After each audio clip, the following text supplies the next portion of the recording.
آپ کا وہ رب جس نے نکالا چارہ، مرعا، را، عین اور یا یہ لفظ استعمال ہوتا ہے نگرانی اور دیکھ بھال کرنے کے لیے، جیسے حدیث مبارکہ میں ہے کلکم راعن وکلکم مسئول عن رعیتہ، آپ میں سے ہر شخص ایک راعی ہے، نگہبان اور نگران ہے۔ تو راعی نگرانی کرنے والا، دیکھ بھال کرنے والا، تو رعایت، رعیت، فما رعوها حق رعایتها، انہوں نے اس کی اس طرح لاج نہیں رکھی، دیکھ بھال نہیں کی جس طرح اس کی دیکھ بھال کرنی چاہیے تھی، اس کی مکمل طور پر رعایت نہیں کر سکے۔ یہ لفظ استعمال ہوتا ہے دیکھ بھال کرنے کے لیے۔ پھر چراگاہ کے لیے بھی استعمال ہوتا ہے، مرعا، چراگاہ،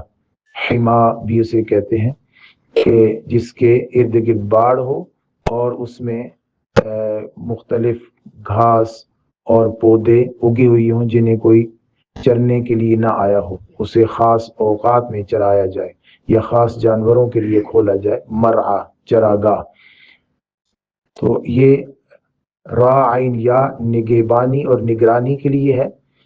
پہلی نگہبانی اور نگرانی تو یہ ہے کہ وہ مخلوق جسے کھانے پینے کی حاجت اور ضرورت تھی، اس کے لیے کھانے پینے کا پورا بندوبست کیا ہے۔ اگر ہم دیکھیں جانوروں کی خوراک کا، تو ایک جانور جو گھاس یا چارے پر جس کا گزارا ہے، اس کے لیے اللہ رب العزت نے مختلف چارے اور مختلف گھاس اگائے ہیں، اور جن کا گزر بسر دوسرے جانوروں پر ہے، دوسرے جانور کو کھانے کا ہے، اس کے لیے بھی پورا اللہ رب العزت نے ایک نظام بنایا ہے۔ کوئی جانور دوسرے جانور کا گوشت کھاتا ہے، کوئی جانور دوسرے گوشت کی ہڈیاں کھاتا ہے، مختلف جانور بنائے ہیں، اور ماہرین کا خیال یہ ہے کہ یہ لگتا ایسے ہے کہ یہ سارے صفائی کرنے والے ایجنٹ ہیں، یعنی اللہ رب العزت نے جو مخلوقات بنائی ہے، وہ اگر گوشت کھانے والی اور ہڈیاں کھانے والی یا چارہ کھانے والی اگر یہ مخلوق نہ ہوتی تو زمین پر تعفن پھیل جاتا، بدبو پھیل جاتی، ہر طرف سمیل ہی سمیل ہوتی۔ تو ہم دیکھتے ہیں کہ جب کسی جگہ پر کوئی بیماری آ جاتی ہے اور پرندے یا جانور مرنا شروع ہو جاتے ہیں، یہ آج کل جو فارم ہیں ان میں ایک دم بیماری آئی اور ہزاروں مرغیاں مر گئیں، تو وہ ان کو ایسے ہی باہر پھینک دیتے ہیں۔ لیکن ایسی مخلوق ہے، ایسے پرندے اور ایسے جانور ہیں کہ وہ آتے ہیں اور اس کے 5-10 دن میں ایسی صفائی کر دیتے ہیں کہ تعفن اور بدبو پھیلنے سے پہلے سب کچھ صاف کر جاتے ہیں۔ اس کے پروں، اس کی کھال، اس کی ہڈیاں اور اس کی انتڑیاں، اس کا گوشت، ہر ایک چیز کو کھانے والے الگ الگ ایجنٹ موجود ہیں۔ تو ایک تو یہ کہ اللہ رب العزت نے مرعا بنایا ہے، ہر ایک جانور کا ایک چارہ، ایک کھانے کے لیے اس کی خوراک کا نظام بنایا ہے۔ اگر اس کو ہم دیکھیں کہ اس کا ایک مرعا یعنی رعایت کرنا، دیکھ بھال کرنا، چارہ اور خوراک سے آگے نکل کر کسی جانور کی حفاظت کرنا کہ اسے کب کوئی دوسرا جانور کھائے، یعنی ہر جانور پکڑ کے تو نہیں کھا جاتا، بلکہ جس جانور کو کھانا ہوتا ہے، کھانے والے کو بھی پتا ہے کہ مجھے اسے کھانا ہے اور اسے نہیں کھانا۔ وہ جس کی حفاظت اللہ رب العزت فرماتے ہیں وہ زندہ رہتا ہے، اس کے لیے بھی پورا نظام ہے کہ اس جانور کو بچانا ہے، اس کو چھوڑنا ہے۔ چیتا یا شیر یا یہ جو گوشت خور جانور ہیں جنگلوں میں، یہ ہر جانور پر حملہ نہیں کرتے، مخصوص جانوروں پر، یعنی اگر بھینسوں کے ریوڑ پر حملہ کرنا ہے تو اس میں سے مخصوص بھینسے پر حملہ کریں گے، ہر ایک کو سارے مل کر زخمی نہیں کر دیں گے۔ اسی لیے مرعا، دوسروں کی حفاظت، جس کی حفاظت اللہ رب العزت چاہتے ہیں اس کی حفاظت فرماتے ہیں۔ ایک تو پہلے چارے میں حفاظت، دوسرا اس کی زندگی کے بچاؤ میں اس کی حفاظت، اور تیسرا اس کی حفاظت اس کی بقائے نسل میں اس کی حفاظت، کہ اس کی نسل باقی رہے، یہ فرد جو ہے وہ ختم نہ ہو، یہ اسپیشی ختم نہ ہو، اس کے لیے اس کی حفاظت۔ تو یہ مرعا میں سب آ گئے، والذی اخرج المرعا، وہ جس نے مرعا نکالا یعنی چارہ نکالا، یا زندگی کی بقا کا نظام بنایا، یا کسی کی زندگی کی حفاظت کا نظام بنایا، وہ اللہ۔ آپ دیکھتے ہیں کہ جانور دوسرے جانوروں کو کھا رہے ہیں، لیکن جن کو کھایا جا رہا ہے وہ ختم نہیں ہو رہے، وہ باقی ہیں، وہ زندہ ہیں، ان کی حفاظت اللہ رب العزت فرما رہے ہیں۔ فجعلہ، پھر کر دیا اس کو، یعنی جو مرعا ہے اس کو کر دیا غثاءً، غصہ اس چیز کو کہتے ہیں جو کسی تیز رفتاری کی وجہ سے، کسی چیز کو گھمانے کی وجہ سے اس کے اوپر جو جھاگ آ جائے، وہ جو تن کے اوپر آ جائے، جھاگ آ جائے، جو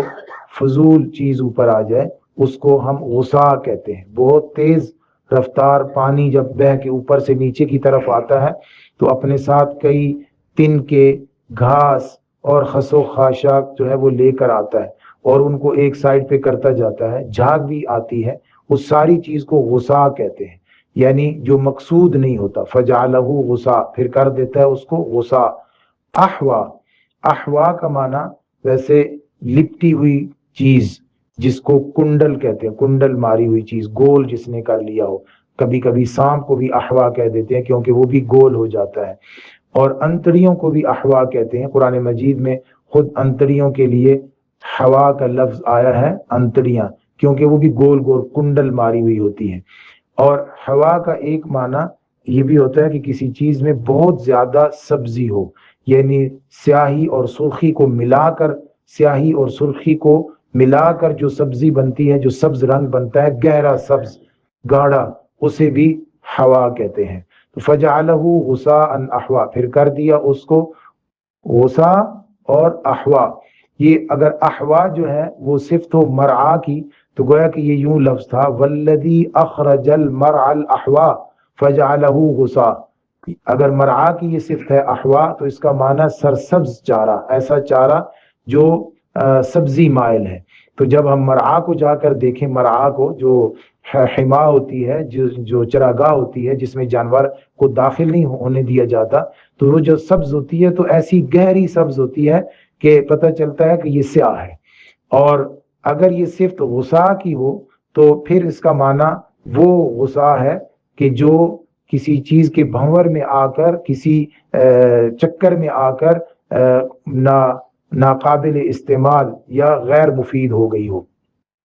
اب اللہ رب العزت یہاں یہ مثال دے رہے ہیں کافروں کو، اور انہیں بتا رہے ہیں کہ یہ جو زندگی ہے نا، یہ زندگی ہم نے بڑی حفاظت کے ساتھ انسان کو عطا کی ہے، پھر انسان اس کو غصاء احوا بنا دیتا ہے، یعنی ایسا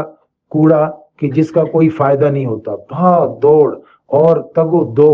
اور ایک ایکٹیویٹی میں پوری زندگی گزار دیتا ہے، اور جب اس کی آخری سانسیں بیڈ پر ہوتی ہیں تو وہ اس کو پیچھے مڑ کے دیکھتا ہے کہ میں نے جو 60-70 سال گزارے ہیں اس میں کوئی کام بھی کیا ہے، تو پتہ چلتا ہے کچھ بھی نہیں کیا، اس میں غصاء احوا ہی ہو گیا، یعنی ایسا کوڑا کہ جس کا کوئی فائدہ نہیں۔ میں گھما گھما کے، میں گھوم گھوم کر، میں محنت کر کر کے، میں تگ و دو کر کر کے اپنے آپ کو تھکاتا رہا، لیکن اب میرے پلے میں کچھ بھی نہیں ہے جو مجھے کام آئے۔ تو یہ ہے اللہ رب العزت نے زندگی کی مثال بتائی ہے کافروں کو۔ اللہ رب العزت ہمیں اپنی زندگی کی تگ و دو کو اور محنت کو قیمتی بنانے کی توفیق عطا فرمائے۔